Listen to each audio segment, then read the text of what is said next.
j'ai appliqué la loi pendant 34 ans. 34 ans sans jamais hésiter devant un dossier, sans jamais remettre en question une procédure, sans jamais laisser le doute ralentir ma main quand je signais un document. On m'avait appris que douter, c'était faiblir. Que la loi était claire, neutre, juste par définition. Qu'il suffisait de l'appliquer correctement pour que tout soit en ordre. Aujourd'hui, je ne suis plus certain de rien. Je ne sais plus si j'ai bien fait. Je ne sais plus si la loi que j'ai appliquée avec tant de rigueur était vraiment la justice que je croyais servir. Pendant toutes ces années, je n'ai jamais été jugé par un tribunal. Seulement par moi-même.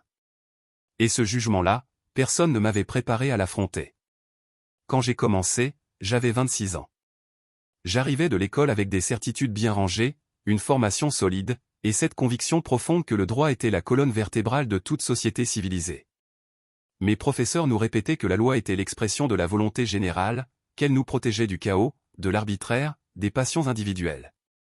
J'y croyais. J'y croyais vraiment. Je me souviens de mes premiers jours dans ce bureau étroit, avec ses murs gris et ses dossiers empilés jusqu'au plafond. Mon supérieur m'avait dit, ici, on ne fait pas de politique. On applique la loi. Point final. Cette phrase m'avait rassuré. Elle délimitait mon rôle. Elle me protégeait, en quelque sorte, de la complexité du monde. Je n'avais pas à juger si une loi était bonne ou mauvaise. Je n'avais qu'à l'appliquer. C'était simple. C'était clair. C'était confortable. Les premières décisions ont été faciles. Des cas évidents, des infractions claires, des preuves solides. Tout correspondait. La loi disait ceci, les faits montraient cela, ma décision en découlait naturellement. Je rentrais chez moi le soir sans y penser. Je dormais bien.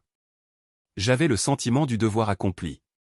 Mes collègues me félicitaient pour ma rigueur, ma rapidité, mon efficacité. On m'a rapidement confié des dossiers plus complexes, plus sensibles. J'étais fier. Je me disais que j'étais bon dans mon métier, que je servais quelque chose de plus grand que moi. La justice. L'ordre. Le bien commun. Mais avec le temps, les dossiers sont devenus moins nets. Les situations, moins évidentes. J'ai commencé à voir des visages derrière les noms. Des familles derrière les procédures. Des vies entières qui basculaient à cause d'un paragraphe, d'un article, d'une interprétation. Et moi, j'étais celui qui signait. J'étais celui qui décidait. La loi m'autorisait à le faire. Elle me protégeait même. Mais ma conscience, elle, commençait à poser des questions que je n'avais pas envie d'entendre. Il y a eu ce dossier, un parmi tant d'autres, qui est resté coincé quelque part dans ma tête. Je ne peux pas en parler en détail. Ce ne serait ni légal ni juste. Mais je peux dire ceci, c'était un cas où tout était techniquement correct. Les preuves étaient là. La procédure avait été suivie à la lettre. La loi était claire. Pourtant, quelque chose ne collait pas. Pas dans les faits. Pas dans le droit. Mais dans la réalité humaine de ce qui allait se passer après ma signature. J'ai signé quand même. Parce que c'était mon travail. Parce que j'avais été formé pour ça. Parce que douter, c'était faiblir. Mais cette nuit-là, je n'ai pas dormi. Et les nuits suivantes non plus. Ce n'était pas de la culpabilité, pas encore. C'était quelque chose de plus sourd, de plus insidieux. Un malaise. Une fissure. L'impression que la loi que j'appliquais et la justice que je croyais servir n'étaient pas toujours la même chose. Que parfois, elles se croisaient. Mais que parfois aussi, elles prenaient des chemins différents. Et moi, j'étais coincé entre les deux, avec cette signature qui m'engageait, qui engageait des vies, sans possibilité de retour en arrière. J'ai commencé à remarquer des détails qui m'échappaient avant. Les regards de certaines personnes quand elles sortaient de mon bureau. Le silence de certains collègues après certaines décisions. Les articles de journaux qui parlaient de rigueur de la loi avec une pointe d'ironie que je ne comprenais pas auparavant. J'ai commencé à relire mes anciens dossiers, la nuit, seul chez moi. À me demander si j'avais vraiment bien fait. Si j'avais pris le temps de regarder au-delà du texte. Si j'avais cherché à comprendre, vraiment comprendre, ce qui se jouait. Pendant des années, je m'étais caché derrière la loi comme derrière un bouclier. Elle me protégeait du doute, de l'incertitude, de la responsabilité morale. Ce n'était pas moi qui décidais, après tout. C'était la loi. Je n'étais qu'un instrument. Un exécutant. Mais plus les années passaient, plus ce bouclier me semblait fragile. Parce que la loi, aussi précise soit-elle, laisse toujours des marges. Des interprétations possibles. Des choix. Et ces choix, c'était moi qui les faisais. Pas la loi. Moi. Il y a eu d'autres cas. Beaucoup d'autres. Des situations où j'aurais pu choisir différemment. Où la loi me laissait une certaine latitude. Où j'aurais pu prendre le temps de creuser, de poser plus de questions, de chercher une autre solution. Mais je ne l'ai pas fait. Pas toujours. Pas assez souvent. Parce que j'étais pressé. Parce que j'avais d'autres dossiers qui attendaient. Parce que j'avais appris à décider vite, à ne pas m'attarder sur ce qui ne pouvait pas être changé. Parce que remettre en question une décision, c'était remettre en question toute ma carrière, toute ma formation, tout ce en quoi j'avais cru. Le pire, ce n'est pas les cas évidents. Ceux où j'ai clairement fait une erreur, si erreur il y a eu. Non. Le pire, ce sont ceux où je ne sais pas. Ceux où je me demande encore, aujourd'hui, si j'ai bien fait. Ceux où les deux options semblaient également défendables, également légales, mais où l'une d'elles aurait peut-être changé quelque chose. Sauvé quelque chose. Ces cas-là me hantent plus que les autres. Parce qu'ils n'ont pas de réponse. Parce qu'ils resteront toujours dans cette zone grise, entre ce qui était légal et ce qui était juste. Ma vie personnelle en a souffert. Comment pourrait-il en être autrement? On ne peut pas porter ce genre de poids pendant des années sans que cela n'affecte tout le reste. J'ai appris à ne plus parler de mon travail à la maison. À séparer. À cloisonner. Mais les cloisons sont poreuses. Le doute traverse les murs. Il s'installe dans les silences, dans les nuits sans sommeil, dans les regards que je portais sur mes proches en me demandant ce que je ferais si l'un d'eux se retrouvait de l'autre côté de mon bureau, de l'autre côté de la loi. J'ai essayé de me justifier. Pendant longtemps. Je me disais que je n'étais pas responsable des lois que j'appliquais. Que je n'étais pas législateur, juste exécutant. Que si quelque chose n'allait pas, c'était au système de changer, pas à moi. Que je faisais mon travail du mieux possible, avec intégrité, sans corruption, sans favoritisme. Et c'était vrai. Je n'ai jamais triché. Je n'ai jamais accepté de pot de vin. Je n'ai jamais favorisé quelqu'un par intérêt personnel. Mais est-ce que cela suffit? Est-ce que l'intégrité procédurale efface le poids des conséquences? Je ne le crois plus. Parce que la loi, je l'ai compris trop tard, n'est pas un objet neutre qui tombe du ciel. Elle est écrite par des humains, dans un contexte donné, avec des intentions qui ne sont pas toujours aussi pures qu'on voudrait le croire. Elle reflète des rapports de force, des compromis politiques, des peurs collectives. Et quand on l'applique sans la questionner, on devient complice de ses intentions, de ses compromis, de ses peurs. Même quand on ne le veut pas. Même quand on croit bien faire. Il y a eu un moment précis où tout a basculé. Un moment où je n'ai plus pu me cacher derrière mes justifications. C'était un après-midi ordinaire. J'étais en train de lire un dossier, comme d'habitude. Un cas banal, presque administratif. Rien de dramatique. Mais en lisant, j'ai réalisé que la personne concernée n'avait probablement aucune idée de ce qui l'attendait. Qu'elle avait fait confiance au système, qu'elle avait suivi toutes les règles, et que malgré tout, elle allait perdre quelque chose d'important. Pas parce qu'elle avait mal agi. Mais parce que la loi, telle qu'elle était écrite, ne prévoyait pas son cas. Elle tombait dans une faille. Et moi, je ne pouvais rien faire. Ou plutôt, je ne ferais rien. Parce que ce n'était pas mon rôle.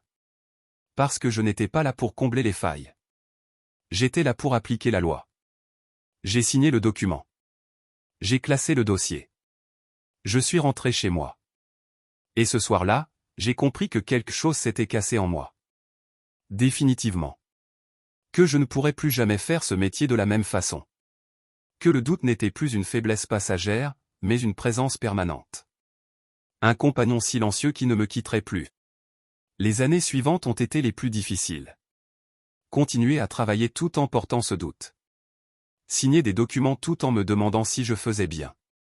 Écouter des collègues parler de leur dossier avec cette assurance que j'avais eue autrefois, et que je ne retrouvais plus. J'ai pensé à démissionner. Plusieurs fois. Mais pour aller où? Pour faire quoi?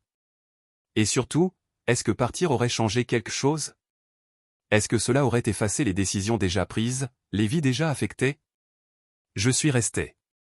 Par habitude, peut-être. Par incapacité à imaginer autre chose. Ou par une forme de responsabilité étrange, si je partais, quelqu'un d'autre prendrait ma place. Quelqu'un qui ne douterait peut-être pas. Quelqu'un qui signerait sans se poser de questions. Et je n'étais pas sûr que ce soit mieux. Alors j'ai continué. Mais différemment. J'ai commencé à prendre plus de temps sur chaque dossier. À poser plus de questions. À chercher les marges, les possibilités, les interprétations alternatives. Ce n'était pas toujours possible. Souvent, la loi ne laissait aucune marge. Mais parfois, si. Parfois, il y avait un espace, même minuscule, pour une décision un peu plus humaine.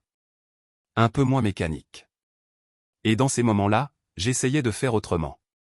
Ça ne suffisait pas à effacer le passé. Ça ne suffisait pas à me donner bonne conscience. Mais c'était tout ce que je pouvais faire. C'était ma façon de vivre avec le poids. De continuer à avancer sans me perdre complètement. Aujourd'hui, 34 ans plus tard, je suis à la retraite. Mon bureau est vide. Mes dossiers sont archivés. Ma carrière est terminée. Mais le doute, lui, est toujours là. Il ne me quitte pas. Il colore tout ce que je regarde, tout ce que je pense. Quand je lis un article sur une décision judiciaire, je ne vois plus seulement les faits et le droit. Je vois la personne derrière. La vie qui bascule. Le fonctionnaire qui signe, peut-être sans se poser de questions, peut-être en se les posant toutes. Je ne sais pas si j'ai été un bon fonctionnaire. Selon les critères officiels, probablement oui. J'ai eu une carrière honorable.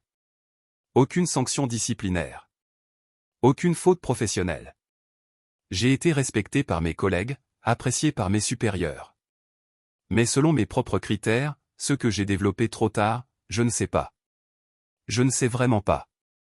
Ce qui me frappe le plus, avec le recul, c'est à quel point le système nous protège du doute. À quel point il nous encourage à ne pas penser trop loin, à ne pas regarder trop longtemps les conséquences de nos actes. Parce qu'un système qui fonctionne a besoin de gens qui appliquent les règles sans trop se poser de questions. Il a besoin d'efficacité, de prévisibilité, de stabilité. Le doute ralentit tout ça. Le doute complique. Le doute coûte cher. Mais le prix de l'absence de doute, qui le paye? Pas le système. Pas les fonctionnaires. Ce sont les gens ordinaires. Ceux qui tombent dans les failles. Ceux qui ne correspondent pas exactement à ce que la loi prévoit. Ceux qui auraient eu besoin d'un peu plus de temps, d'un peu plus d'attention, d'un peu plus d'humanité. Je ne dis pas que la loi devrait disparaître. Je ne suis pas devenu un anarchiste sur le tard. Je crois toujours que nous avons besoin de règles, de procédures, de cadres. Mais je crois aussi que ces règles ne devraient jamais nous dispenser de penser.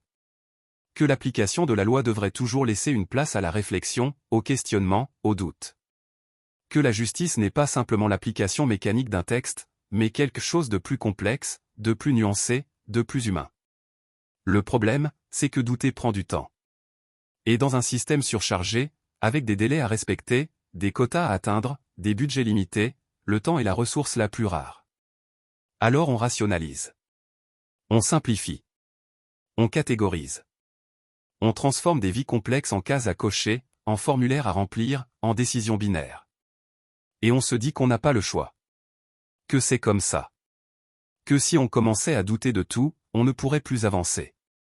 Et c'est vrai. C'est peut-être même le pire, c'est vrai. On ne peut pas douter de tout. On ne peut pas remettre en question chaque décision pendant des heures. Sinon, le système s'effondre. Alors on fait des compromis. On choisit ses combats. On accepte de fermer les yeux sur certaines injustices pour pouvoir en corriger d'autres. Et on apprend à vivre avec ce que ça fait, à l'intérieur. Mais personne ne nous prépare à ça. Pendant ma formation, on m'a appris le droit. Les procédures.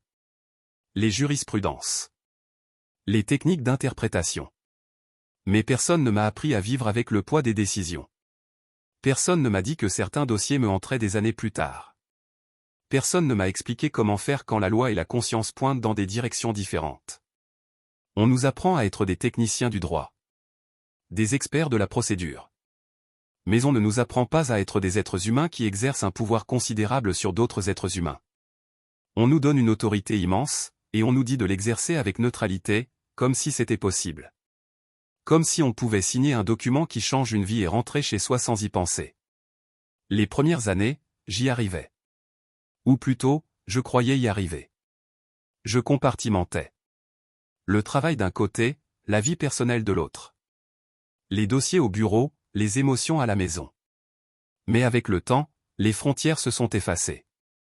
Les visages ont commencé à me suivre. Les questions ont commencé à m'empêcher de dormir. Et j'ai réalisé que je n'étais pas un technicien neutre. J'étais un homme qui prenait des décisions qui affectaient d'autres hommes, d'autres femmes, d'autres familles. Certains de mes anciens collègues n'ont jamais eu ce problème. Ils ont fait carrière sans jamais douter. Ils ont pris leur retraite satisfaits, fiers de leur travail, convaincus d'avoir bien servi. Je ne les juge pas.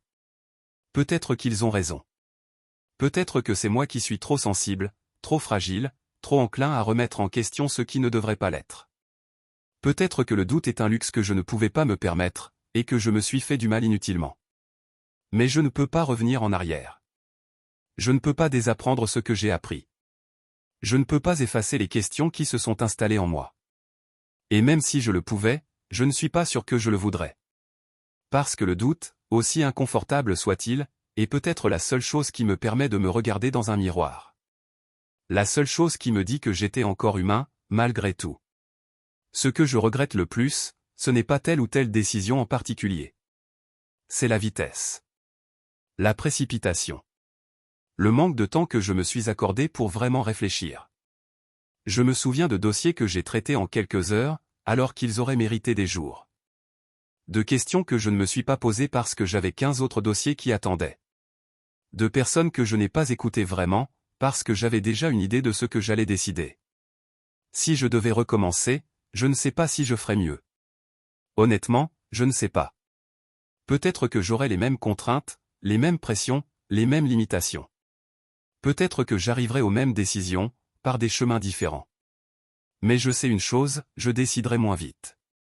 Je prendrai le temps de regarder plus longtemps. D'écouter plus attentivement. De me poser les questions que je ne me suis pas posées la première fois. Ce n'est pas une rédemption. Ce n'est pas un pardon. Ce n'est même pas une leçon claire que je pourrais transmettre. C'est juste ce qui reste, après 34 ans. Un doute qui ne disparaît pas. Une question qui n'a pas de réponse satisfaisante. Et l'impression, tenace, que la loi que j'ai appliquée avec tant de rigueur n'était pas toujours la justice que je croyais servir. Je ne demande pas qu'on me comprenne. Je ne demande pas qu'on me pardonne.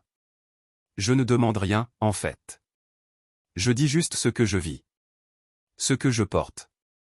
Parce que quelque part, je me dis que je ne suis peut-être pas le seul. Qu'il y a peut-être d'autres fonctionnaires, d'autres magistrats, d'autres personnes qui appliquent la loi et qui se posent les mêmes questions. Qui portent le même poids. Qui doutent en silence. Et si c'est le cas, si quelqu'un m'écoute et se reconnaît dans ce que je dis, je voudrais lui dire ceci, le doute n'est pas une faiblesse.